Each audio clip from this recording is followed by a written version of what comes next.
do it. All right, so finished frying the chicken finally, and it's right here. It's always the last piece that comes out the brownness. Is always. All right, so we got a bowl here, and I'm going to pour in the barbecue sauce. Sweet baby rays. Yes, the greatest. All our Pooh that can never be opened without your teeth. And we're just going to pour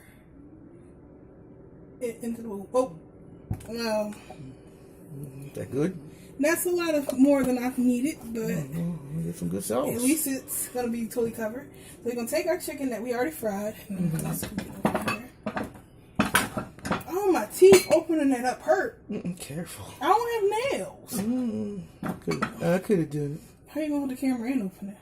I got my ways. Alright. Alright, so it's going to be kind of a station thing. I'm going to take the chicken, dump it in the sauce, put it on my plate. I mean, I put the plate in the toaster oven because it's a stoneware plate. So here you go. So just take your chicken, dump it in, coat it really good. And don't worry about the extra because you can shake it off, but it's going to bake on there real nice. So I'm just going to coat all of this chicken with it. And I guess you could serve it just like that. But when you bake it, it gets sweeter and it looks prettier. And it gets to that like kind of KFC like style. Like that old discontinued one I used to make. That was oh so good. This beats the pants off of it though. Really? Yeah. Oh, you said it nice. It's been a long time since I said after every bite of something. Even while I was still chewing it, the flavor kept coming back. I was like, Don't do that. You sound really fat. That's what happened. Oh, I guess that wasn't enough sauce after all. That sauce. I'm going to make sure I'm covering everything. Okay. The doctors are going to look at this stand like, celery, fish. Well, it's a tutorial. Doesn't mean we're going to eat it. We're going to throw it away, obviously. It's just a show.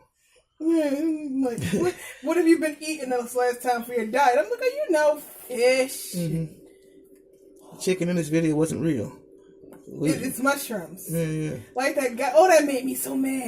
He gonna put up like this guy on Facebook has a cooking channel, and they like suggest stuff, other ones. So they have on there. I get the notification: Asian inspired ribs, and he's all like, "It's just like when I do takeout. It tastes just like it. When I went vegan, I should have known right there with that sentence. When I went vegan." He's like, that was the last thing I had was ribs, and this is just like it. And he whips out mushrooms, and I thought there was going to be mushrooms in it because it says Asian.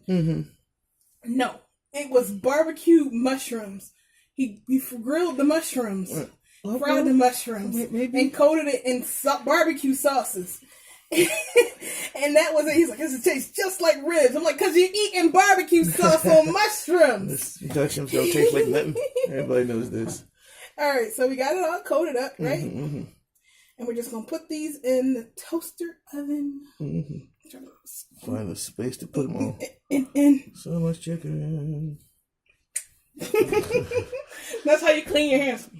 I'm going to just put this in the toaster oven. All right, pause. And, yeah. All right, there we go. All right, so now we're into the pasta stage. Put both boxes of pasta in the pot with just a little bit of water over it. And it's cooking, and I got the lid on it. So now I'm just going to wait for it to cook. So now I'm going to make the cheese sauce. And, there's a separate pot here for that. So what I like to do is I make the cheese roux thing. And I do it this way because I'm used to, like, cooking for other people, and they're like, I don't want cheese on there, or it's got too much cheese. So I usually just make a sauce and let you ladle how much cheese you want on top of it, and then you just kind of like build your own cheese bowl kind of thing that I used to do. So that's how I make my mac and cheese. All right, so for 2 boxes of pasta, the rule I usually use is 1 fist per box. So I'm gonna grab flour, which is the base of it, and get 1 fist. And another fist of flour, which is like kind of seems like way too much flour, but whatever. And we got a water. I'm going to pour it over this. Just mix it together. It's cool. It was a lot easier when I had a balloon whisk. But, you know, that seemed to have walked out the door. So now I gotta use a fork to make my base. It'd be easier if I had like a bigger pot like this one. But again, that walked out the door too with my balloon whisk and a lot of other my cooking stuff. Alright, so basically what I want to do is I want to boil my flour base until it starts boiling. It gets kind of like smooth. I'm trying not to make that scraping sound because I hate that scraping sound. That's how you know you're doing it right. No, it's terrible. So just make a thick flour soup. And it takes forever to cook because, I don't know if you can see it, but the flame on this burner is super low. Mm-hmm. It doesn't get any higher than that. But again, I can't complain. It was a free stove. Mm-hmm. It came with the house. So, you're going to just let that cook until it starts boiling, and then it's going to get thick, which is what I want. And then when it starts getting thick, I'm going to add some milk to it. Mm-hmm. That way it's got some dairy in it. It's not just cheese, flour. It's got milk in it. So I'm going to let it cook right there, and then we'll come back once it starts boiling. Mm-hmm. All right. Goes. Okay. Good go. Meanwhile, the chicken we put in there earlier is getting real glossy and pretty. You can't really see it because this is the model that doesn't have a light on it, but look at that. It's doing its thing. It's making it happen. Yeah, I want to keep it in there a little bit longer. I want it to get as glossy as possible because it looks so pretty and it tastes so good. Mm-hmm. So let's wait for that. Okay, let's go back. All right, so that's still happening over here. Yeah, it's still cooking. And that's cooking. So. All right, pause. Yeah. Keep going. All right, so I forgot to add in here. I want to add in some margarine. You can use butter if you want, but it's still the same thing, just butter flavor. Don't know how much that is, but that's how much we throw in there. And I'm going to stir it because it's now getting into that thick stage, which I need it to be. And everything just melts in there. It's like that. Cooking flour and butter together. Who's that lady? Julia Child. Butter, join the bowl. In my axe, the flour into the bowl. Dope. Seafood cake. Alright, so it's nice and thick and yellowy because it's got margarine in there. That's good. Got flavor dish. Mm-hmm. Add some milk. Blah, blah, blah, blah, blah, blah, blah, blah, blah. But I'm gonna stir it thick, which I like to call paste, until it starts to boil again.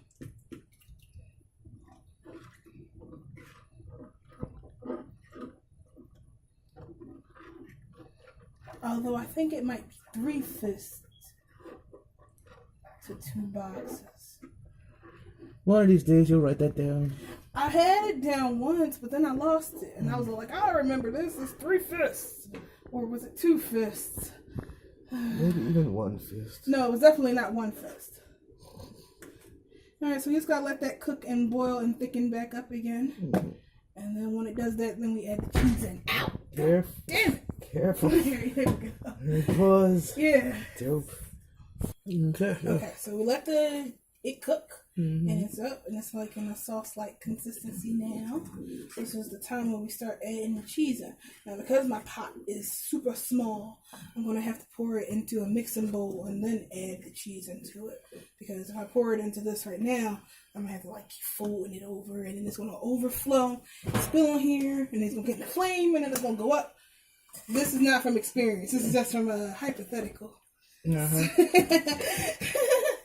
All right, so it's all hot and bubbly. Watch your fingers. Pour it into here. Fingers? Hmm? Nothing.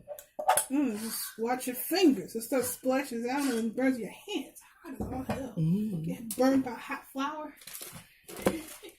So, depends on how cheesy you like your stuff. And what brand you get. Because if you get Dollar Store cheese, that stuff don't melt. So I like my extra cheesy, so I like to dump the whole bag in there without mercy. And mix it in. This is the first bag. Oh my. And then you just mix it in. Like so. It's going to take it.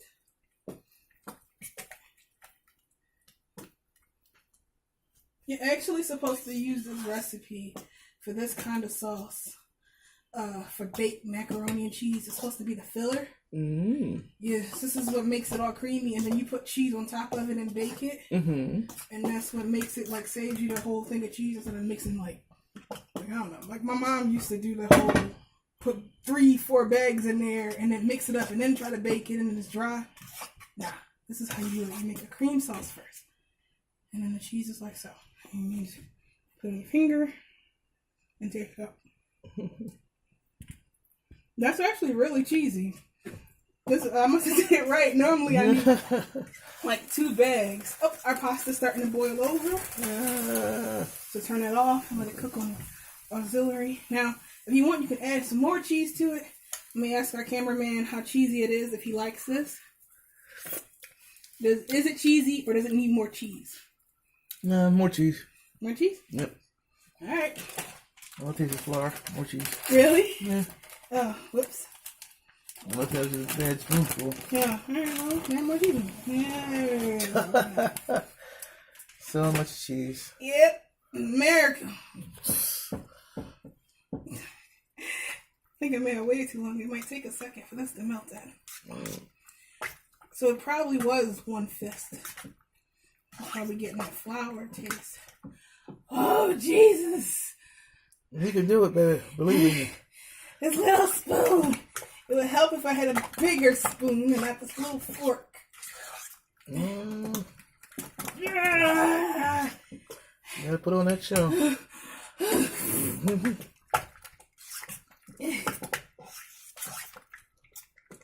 I'm not getting in here, am I?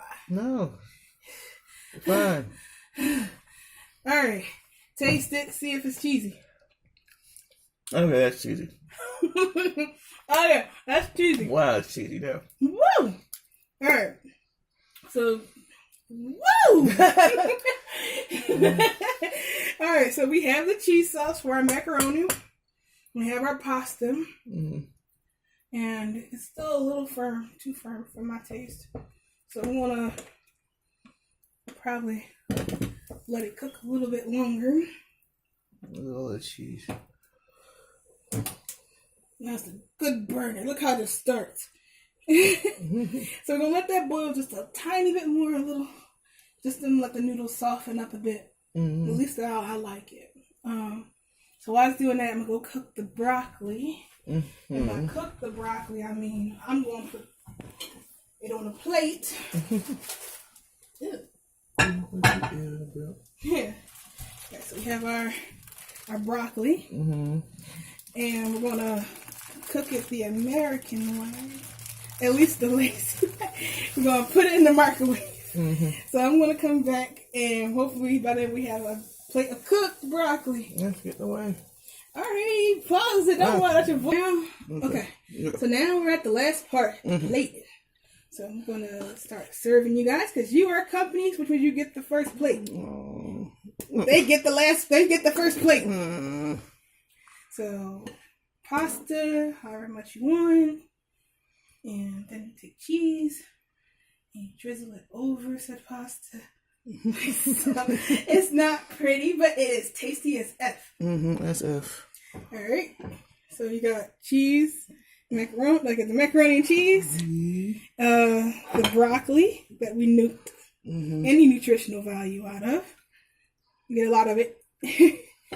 And because I love you, that's why I'm touching it with my hands. Appreciate it.